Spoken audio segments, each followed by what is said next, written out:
A sexta leitura da Parashá de Vaigash, antes de Yaakov pisar no Egito, ele manda Yehudá, o seu filho, antes para Yosef, para ensiná-lo, para ensinar e mostrar o caminho do ensinamento para Goshen, e ele chegou para a terra de Goshen, ou seja, com a tradução do Onkelos, que vai fazer um espaço e ver como ele ia montar lá as casas, as coisas, Lehorot, para dar as instruções.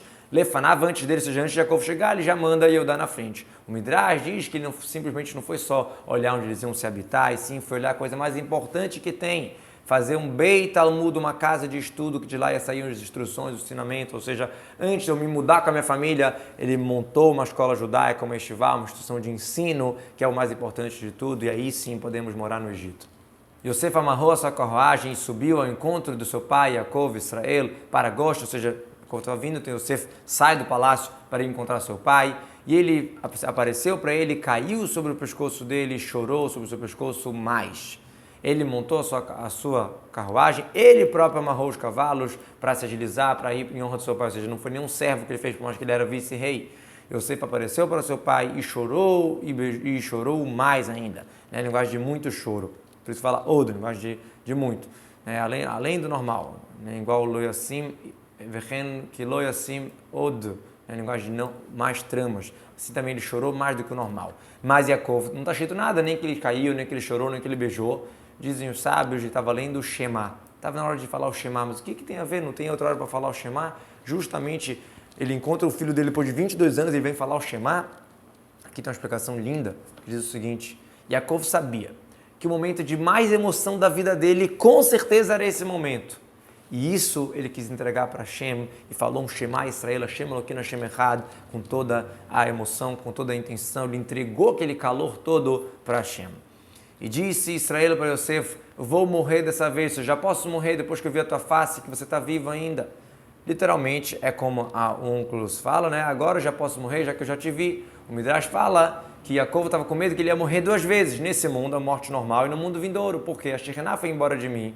E a Kadosh Baruch Hu ia cobrar de mim a tua morte. Agora que você está vivo, só vou realmente morrer a morte comum, não vou ser cobrado lá em cima. Disse Yosef para os seus irmãos: e para a casa do seu pai eu vou subir, vou falar para o faraó, eu vou falar para ele que meus irmãos da casa da família do meu pai, da terra de Canaã, vieram para mim. E também mais uma coisa que eu vou falar para ele, é o próximo passuca, e essas pessoas, eles são pastores, diferente de Yosef, que ele conseguia ficar conectado com o espiritual e ao mesmo tempo controlar o Egito. Os irmãos já eram pessoas que queriam ficar afastados do mundo, eram pastores, que são pessoas de rebanho, eles são desde sempre, o rebanho e o gado deles trouxeram, ou seja, eles não vieram para, não pense que você vai colocar eles agora, todo mundo na política aqui para trabalhar, eles vão cuidar do rebanho deles. E será, diz Yosef, já dá a dica, quando o faraó chamar vocês e perguntarem qual os atos de vocês, do que vocês entendem, o que vocês gostam, vocês vão falar: nós somos pessoas de rebanho, nossos servos desde a nossa juventude até agora, também nossos antepassados, essa é a nossa tradição, é disso que a gente entende.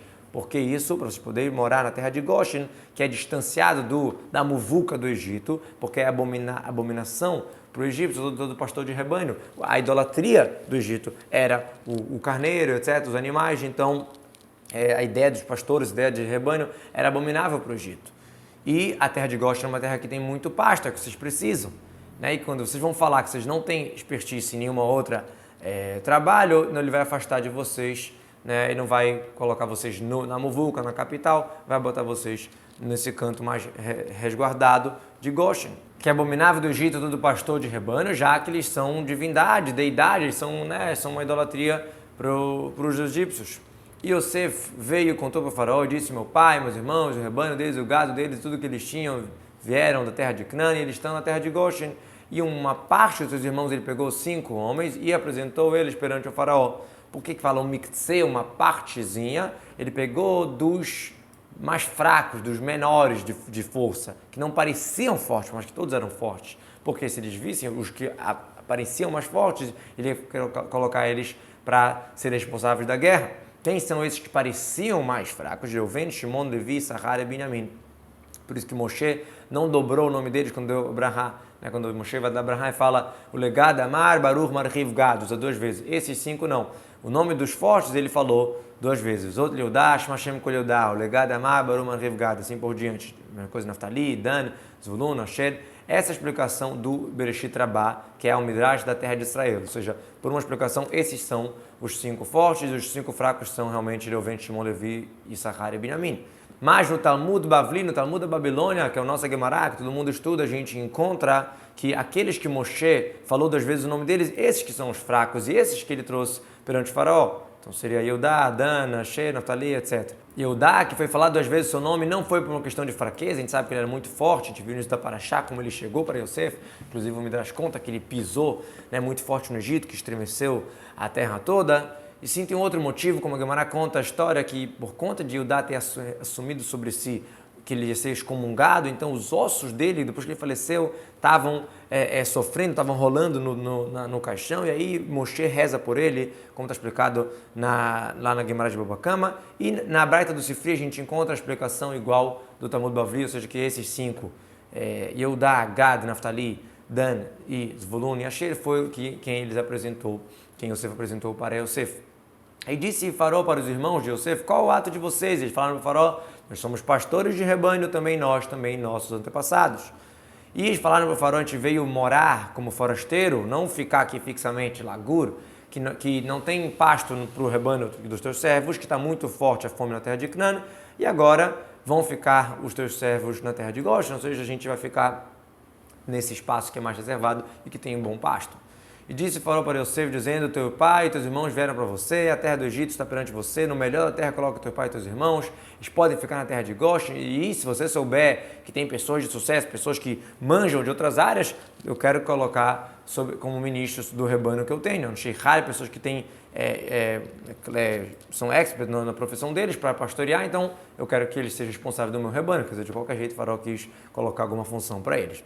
E trouxe Yosef, Jacob, seu pai, e colocou ele perante o faraó, e Jacob abençoou o faraó. O que quer dizer abençoou? É o shalom, o cumprimentar, saudar, igual como você vai ver perante o rei. Saluir, belaz, né, seria o saudar o rei. E disse o faraó para Jacob, quantos são os dias da tua vida? E disse Jacob para o faraó, os dias da minha vida, 130 anos, poucos e ruins são os dias da minha vida, não alcançaram os dias da vida dos meus antepassados nas suas moradias que eles ficaram forasteiros por aí. Shnei Megurai, os dias que eu estava Geruti, de novo, como forasteiro, toda a minha vida eu estava um estrangeiro, não tive paz e tranquilidade, né, de estar sentado num lugar com tranquilidade. Lo sigo não alcançaram em relação à coisa boa, em relação à qualidade de vida dos meus pais. E Jacob abençoou o faraó e saiu de perante o faraó. Ele abençoou literalmente, igual como a pessoa se despede do rei, abençoou ele, pede permissão. Né? E qual seria a berachá? Ele deu uma berachá especial que o rio Nilo ia subir ao pé do faraó. Quando o faraó passasse, o rio Nilo ia subir, porque o Egito não bebe muita água da chuva, e sim o rio Nilo que sobe e irriga. Então dessa berachá, quando o faraó passava, o rio Nilo subia e irrigava a terra, isso que era uma coisa muito boa para a economia do país. E aqui a gente vê uma coisa interessante, a Hashem às vezes dá uma berachá para a gente, e às vezes desde a gente se anular para Hashem e agradecer, a gente se orgulha. O Yaakov deu essa brachá veio daqui do chá. O que o faraó fazia? Se endeusava e escravizou o povo judeu, falando que, eu sou Deus, tá vendo? Quando eu passo, a água sobe. Na verdade, isso veio daqui do chá, veio da brachá de Yaakov. Em vez dele ser bem agradecido, né, ele acabou negando e se endeusando. Isso é uma lição pra gente. Quando a gente tem uma brachá, devemos agradecer a Hashem e reconhecer o nosso local.